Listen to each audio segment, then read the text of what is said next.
Hi, it's Maleo Negesti here to talk about something that I feel like everybody knows, but maybe is really, really, really in a place of being.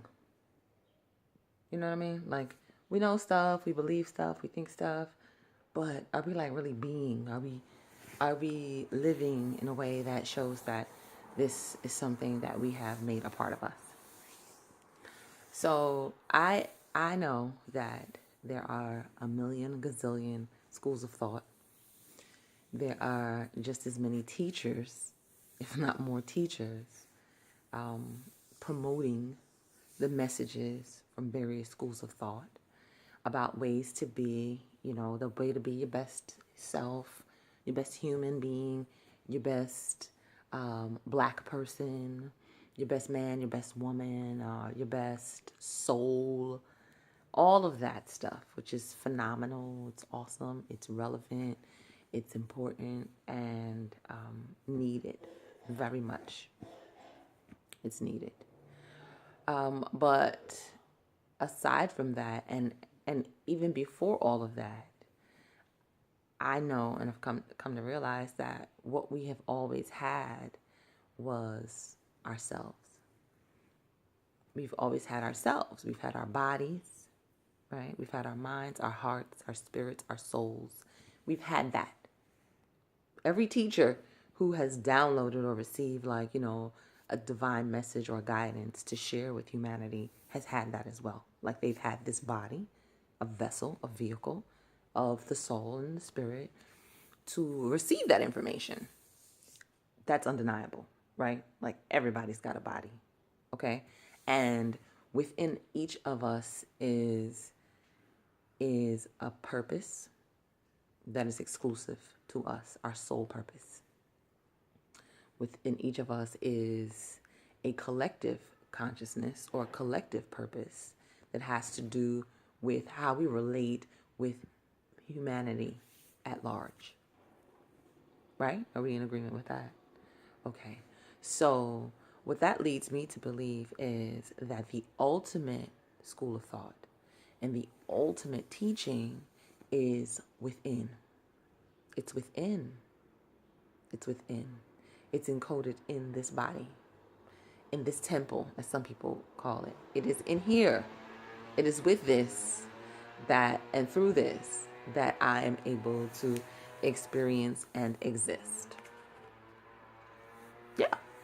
So that then leads me even further to think about the things that I do with my body and how they connect me to my highest and greatest self. Without any teacher, without any intervention, without any input, what are the things that I was already born with, that I have naturally and innately, that connect me to myself, to humanity, and to the source? My hand is pointing up. Ahead, to the left, to the right, behind me, all around. Okay, the source. So, do a rundown. What's going on with your body, your physicality, your material self that connects you to all that is fantastic? What are some things that you do with your body? Are the five senses a part of it? Absolutely. Absolutely. I'm not going to get into the five senses right now, but I just, we're going to run through the body. What else? What else? Intuition? Absolutely. Is in your body. What else? I know you're out there guessing. What else connects us to our higher self and to the truth of who we are? Our emotions? How we feel. Yes, how we feel. How we feel is definitely our navigation system, our inner GPS. What else? I see those wheels rolling.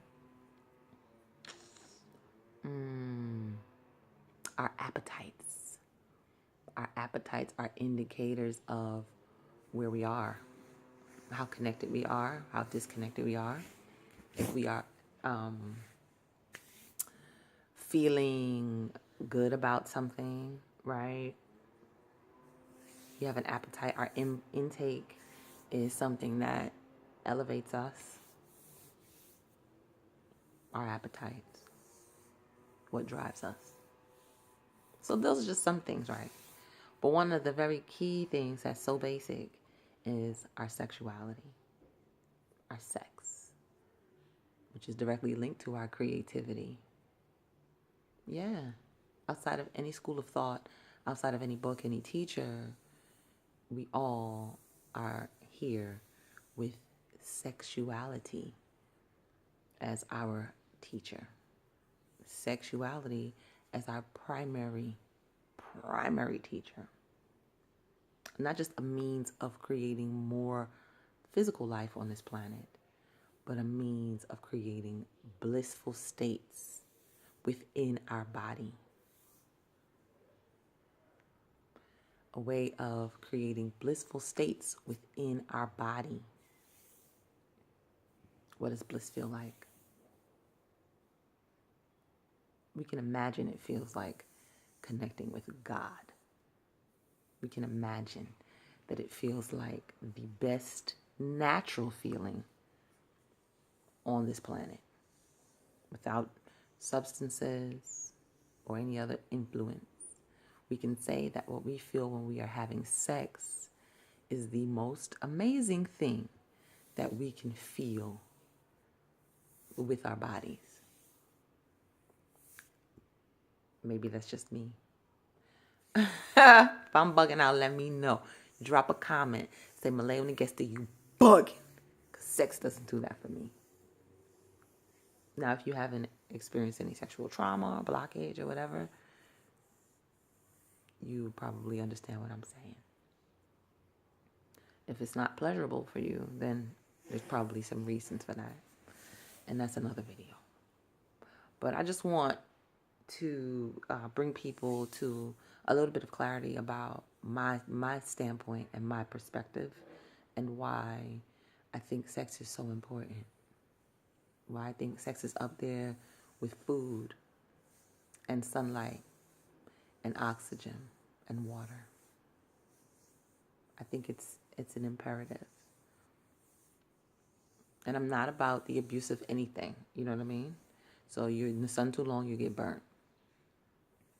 You drink too much water, you start bloating. Or having to go to the bathroom way too much. Or just throwing off your system. So I'm not about the overindulgence of anything. None of my messages are about being abusive. But what I do recognize is that humanity at large is being abused by not having the right education and the proper healthy relationship with sex. That is where the abuse is taking place. We're abusing our bodies by not using our bodies. So I just want to put that out there because I know, our attention, everybody is going through this journey. Sometimes they're getting a lot of information, a lot of input. Some of it resonates with you on a soul level. Some of it does not. Some of it, resonates with you on a mental level. And you're like, yeah, this makes sense to me. I can do that. I want you to know about the intelligence that you were born with that is right in between your legs, right in your pelvic region, your abdominal region, your reproductive organs, your genitals are very special, very special, divine tools for your evolution. Did you hear that? Divine tools for your evolution to support you. Yes. So I'm going to leave you with that because this is long. It's 10 minutes. Thank you all for watching. Hashtag what would Malayo say? Hashtag what would Malayo do? Hashtag you better get you some. Smooches.